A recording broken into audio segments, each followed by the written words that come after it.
Ito yung isa sa mga sakit ng UP na we saw a lot against UST, these service errors. If they can, avoid these or lessen, that's true. They stand a good chance against LaSalle here today. Esperanza. That set wasn't as pretty. And actually, Esperanza apologizing to Coach Ramil De Jesus. But nevertheless, nakagawa ng paraan yung spiker. And LaSalle scores another point. Let's introduce the third member of the panel. Speaking for UP, here's Victor Lopez. You know, today is probably one of the biggest challenges UP will face, especially going up against De La Salle. With that being said, the girls are, of course, looking to end their losing streak and give themselves an early Christmas present by beating the so far invincible De La Salle. Now, to do all that, of course, you need to continually keep focused, communicate with one another, and play each set with both aggressiveness and tenacity, as per Coach Gerald's instructions. Eric and Ian. All right, thanks. Victor, well, they need to start picking up some of these easy serves that LaSalle is throwing across the net. That's right. So far, there's a touch there on the block. Oh, but they don't call it. That ball going straight out. De La Salle with a hot start here, 5-1 in the first. Well, so far, Ian, we haven't seen any of that floor defense that UP is supposed to have, especially against a tight team like LaSalle. Nice, and it's LaSalle having those spectacular saves over the floor defense. An overreach, that time by the tall Reyes of De La Salle University, Mika Irene Reyes. Speaking of De La Salle University, let's usher in Bea Coronel. Thanks, Eric. Well, though still quite a little bit overwhelmed from their 5-set thriller against the FEU Lady Tamaraos, the Lady Spikers are very ready to go up against another opponent today. Now, they are very confident, having beaten UP consistently in the past, but they know that they cannot be complacent because the Lady Maroons are still hungry for their first win. Now, that being said, Coach Ramil wants the girls to start strong, but at the same time, always finish what they start. He wants power and communication at all times. Now, though they will be missing the service of Camille Cruz today, the roster is still intact and they're looking to finish this one quickly. Eric and Ian. Thanks, Bea. Starting off like a house on fire is De La Salle right now, and UP struggling to find any sort of offense early as Araneta finds an opening on a unexpected soft touch. Yeah, that's right. That was from the back row, but tama ka, unexpectedly she hit it off speed, and she found the point, or she found the middle empty, and we can see De La Salle really in control, but UP is hanging on. Ang sikreto lang siguro dito sa UP is don't give De La Salle that, that big edge or that big lead early on, kasi talaga ang hirap humabol if you're going up against. That's true. Well, finally, the teeth of the defense of UP bearing itself with this offensive block. That's Pauline Henido getting the block against LaSalle and scoring the point. That's right. That's the second time that Esperanza has set it a bit far from the net. So Gumabao having some difficulties with that kind of a set.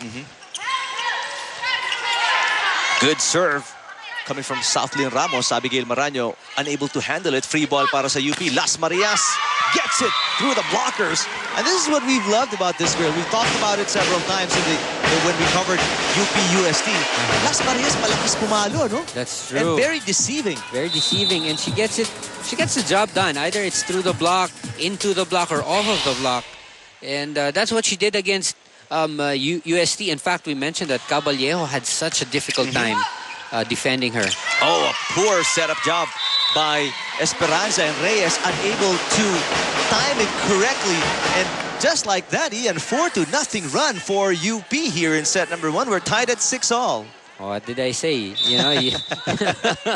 You're laughing, Eric, but UP, you can't count them out. Definitely. Especially if De La Salle would, take them lightly. Obviously, Chacruz has another thing in mind. And De La Salle should not take UP lightly and make sure that they focus on getting the job done. If not, definitely in 3 sets. Huwag na nilang patagan, because you cannot give this UP squad that chance. Las Marias again, in between the blockers. Oh, practically a free ball, but got thrown away by Cha Cruz. We're tied at 7-all. All of a sudden, that perfect offensive Lady Spikers of LaSalle play in the first It's 4 points na wala, no? 5-1. 5-1 yung umpisa nila. Now we're tied at 7. Araneta, just a bit weak as she mistimed the jump and the ball as well. Gives LaSalle a 1-point lead. 8-7, set number 1.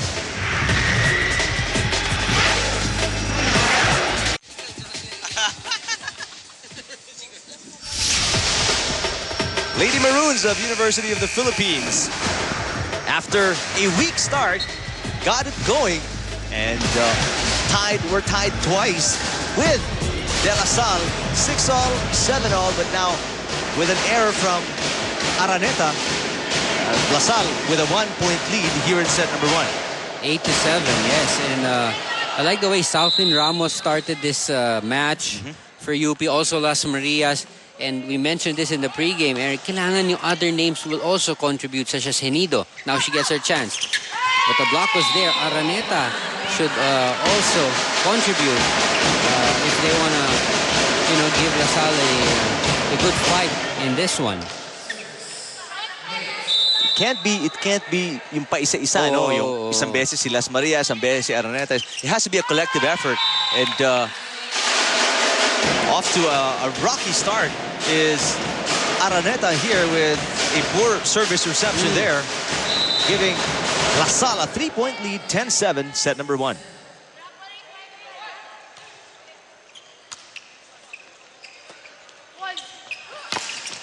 Araneta finally rubbing it off the blockers and scoring a point. Great decision on her part. Good decision on her part to go let that ball pass through Esperanza, the shorter blocker, because Marano was really set for that block. Pauline Henido straight into the net on the serve. Second service error for UP. Still warming up. Pauline Henido had an attack error and now a service error. Team captain Cha Cruz serving. Nice serve. And Araneta really struggling today with the service receptions for UP. That's right. Cha Cruz, that floater after crossing the net just suddenly dips down. So tough to get.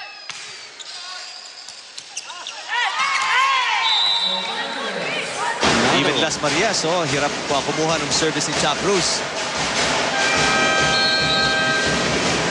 2 quick points para sa LaSalle. Forces Coach Hubalde to call a timeout. We'll listen in. Hindi naman dahil sa points na ginagawa nila. Okay? Unforced errors, tayo nagbibigay ng points. Okay? Kaya natin i-control yung game kung tama yung ginagawa natin. Okay, so better na force tayo ng tama. Okay? And then kailangan tignan ninyo kung anong mangyayari. Kapag sa inyo na yung bola, kailangan mag-commit na kaagad. Magsalita na kaagad tayo. Okay, never na tayo mag-hesitate na gagawin kasi sa area na ninyo eh. Okay, maging confident tayo kung ano yung bola. Kaya natin kuhanin yan. So, first ball lang. Importante yung first ball natin. Kayang-kaya natin magpagsabayan dyan. Ha? Let's go.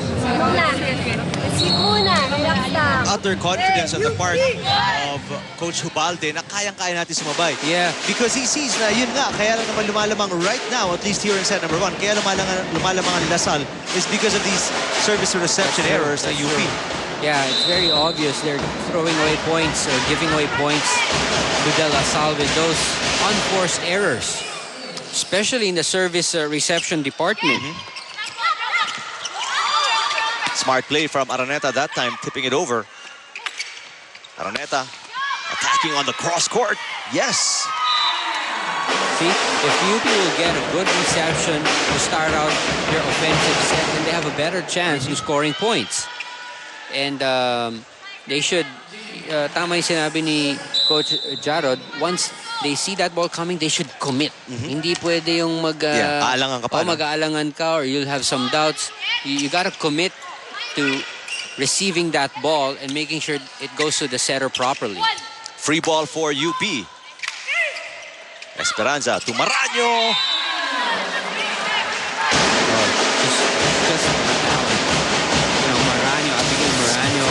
Adjusting, looking at the block, looking at the defense, finding that angle that's gonna work for her and commits to the shot. Kita mo, pinadaan niya na muna yung bola, pinalampas niya until that perfect moment that she sees that she has an opening against the block.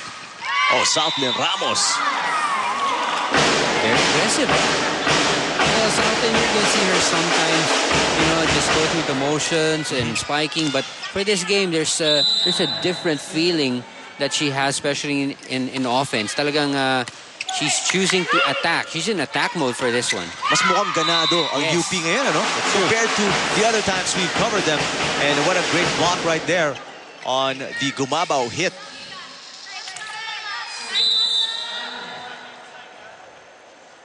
(11 serving 14).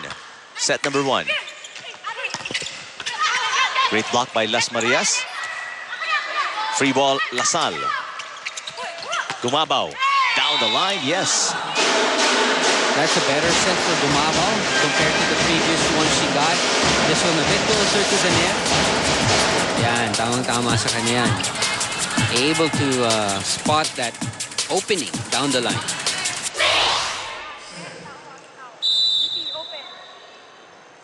Maraño. Nice serve. Free ball for Lasal. That's right. That's a good call. I saw a second referee, Efren Gaa, signal that overreach interference call. If there's a disadvantage for being tall, yun siguro yan, no? Medyo pag naging too eager ka to block, Yeah. most of the time you will overreach. But you got to understand also that the setter of the other team makes that call work.